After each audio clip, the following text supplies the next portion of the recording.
पृथ्वी से जब भी हम आकाश की ओर देखते हैं तब हमें अक्सर जो चीज़ें खुली आंखों से दिखाई देती है उनमें से दो चीज़ों को हम काफ़ी अच्छे से जानते हैं।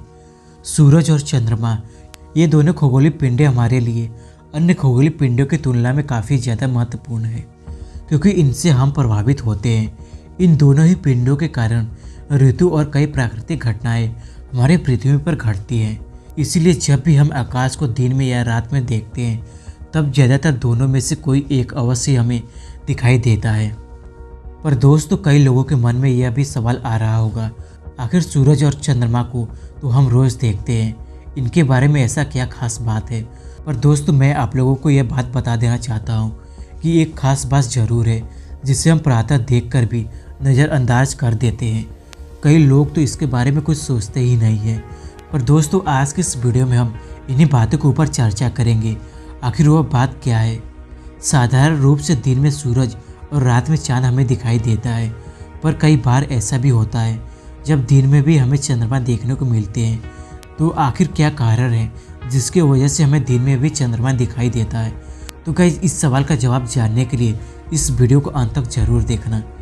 तो हेलो गाइस, मैं अनीस और आप देख रहे हैं स्पेस गाइडर। तो गाइस, चलिए शुरू करते हैं। रात को चंद्रमा का चमकना कोई साधारण बात नहीं है और हर किसी को पता है कि सूरज के किरण से ही चांद चमकता है। पर दिन में भी हमने कई बार चांद को देखा है और सबसे चौंकाने वाली बात यह है कि इसके बारे में ज़्यादातर लोगों को बहुत कम पता है। पर दोस्तों, पृथ्वी के वायुमंडल और चांद के ऑर्बिट पाथ की वजह से हमें चांद ज़्यादातर दिन में नहीं दिखाई देता है। इसके अलावा जब चांद सूरज और पृथ्वी के बीच आता है तब इसका चमकने वाला साइड हमसे काफ़ी दूर चला जाता है, जिसके कारण हम इसे दिन में तो क्या रात में भी नहीं देख सकते हैं।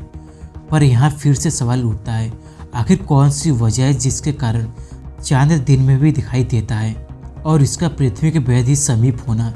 इसके अलावा दूसरा कारण लूनार साइकिल है, जो कि चांद के बेहद ही खास ऑर्बिट पाथ के कारण संभव हो पाता है। दोस्तों, इन्हीं दोनों कारणों की वजह से हमें चांद कई बार दिन में भी दिखाई देता है।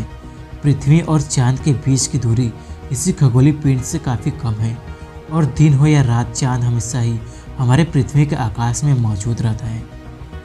लूनार साइकिल, कई वैज्ञानिक यह बताते हैं कि चांद का दिन में दिखाई देना खास कारण की वजह से होता है और यह लूनार साइकिल के ऊपर डिपेंड करता है। हमारे इर्द गिर्द जिस तरीके से चांद घूम रहा है, शायद इसी वजह से ही कई बार हम इसे दिन में देख सकते हैं। चांद का ऑर्बिट पाथ और पृथ्वी का ऑर्बिट पाथ काफ़ी ज़्यादा सिंक्रोनाइज है, जिसके कारण हम केवल चांद के एक ही साइड को देख सकते हैं और इससे लगभग 29.5 दिन अपने पूरे आकार में आने में लगता है। दोस्तों, खास बात यह है कि इस 29.5 दिनों में चांद 8 अलग अलग अवस्थाओं से होकर गुजरता है। यह 8 अलग अलग अवस्थाएं हमें चांद के विभिन्न रूप और आकाश में इसके अलग अलग लोकेशन के बारे में बताते हैं। खैर, पूरे लूनार साइकिल में 29.5 दिन सूरज चंद्रमा के सिर्फ एक ही साइड को प्रकाश देकर